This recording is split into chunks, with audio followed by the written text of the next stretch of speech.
The Indiana Fever just dropped a bombshell that nobody saw coming. And if you're a Caitlin Clark fan, you need to hear what just happened behind closed doors, because what we're about to show you changes everything for the Fever's playoff hopes. Before we dive into this breaking news, make sure you hit that subscribe button and ring the notification bell. Trust me, you don't want to miss what's coming next in this wild WNBA season. Picture this, it's late August, the Fever are clinging to playoff hopes, and their entire season hangs by a thread. 3 guards already out for the season. Sophie Cunningham just tore her MCL. The team's down to their last hope, and then, out of nowhere, practice footage emerges that has the entire basketball world buzzing. What you're looking at right now isn't just any ordinary warm-up. This is Caitlin Clark, the woman who's been sidelined for over a month with a groin injury, suddenly appearing on the court. Not limping, not walking gingerly, but actually running, passing, and looking like she's ready to suit up. And here's the kicker. Sources inside the organization are saying she's targeting a return date that's much sooner than anyone expected. Let's rewind for a second, because to understand why this is such a massive deal, you need to know what's been happening in Indianapolis. The Fever started this season with championship aspirations. They brought in Sophie Cunningham in a blockbuster 4-team trade. They had Caitlin Clark coming off an incredible rookie year. Everything was set up for a magical run, and then disaster struck. Not once, not twice, but 4 different times.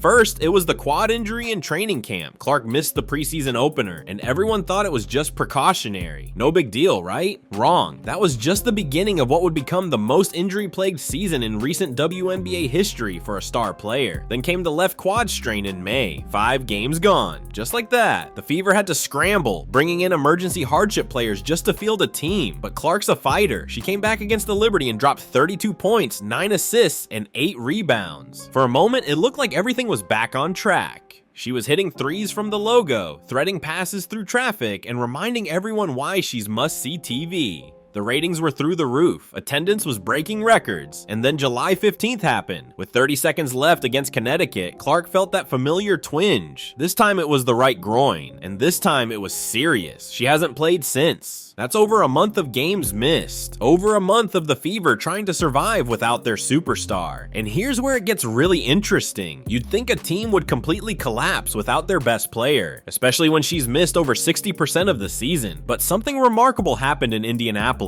The Fever didn't just survive, they actually went 10-9 without Clark. Think about that for a second. A team built around one transcendent talent, managing to stay above 500 without her. Kelsey Mitchell stepped up in ways nobody expected. She's been averaging over 20 points a game during Clark's absence, turning into the #1 option and embracing the pressure. Aaliyah Boston, who'd been struggling earlier in the season, suddenly found her rhythm again. And Sophie Cunningham, before her injury, was shooting over 43% from 3, becoming the spark plug off the bench that every championship team needs. But let's be real here. The Fever aren't making the playoffs without Caitlin Clark. The math just doesn't work. They're currently sitting at 19-16, good for 6th place in the standings, but the WNBA playoff race is tighter than it's ever been. Only 6 games separate the 2nd seed from the 10th seed. 1 bad week and you're out. 1 good week and you're hosting a playoff game. And here's what makes Clark's potential return even more crucial. Look at the Fever's remaining schedule. They've got the Minnesota Lynx 3 times in their final 9 games. The Lynx, who are 28-6 and have already clinched a playoff spot. They've got the Liberty, the defending champions. They've got Phoenix, who's surging. This isn't just a tough schedule, it's a gauntlet. Now let's talk about what ESPN reported that has everyone buzzing. According to their injury report, Clark's estimated return date is August 26th. That's the home game against Seattle, but here's where it gets interesting. Ryan Roacco, during the broadcast of the Dallas game, mentioned that August 22nd, 24th, and 26th are all potential return dates. Why does this matter? Because August 22nd is against Minnesota, at home, it's a prime time. Can you imagine the storyline? Clark returns against the best team in the league in front of the home crowd with the playoffs on the line. The ratings would be astronomical. The energy in that building would be unlike anything we've seen all season.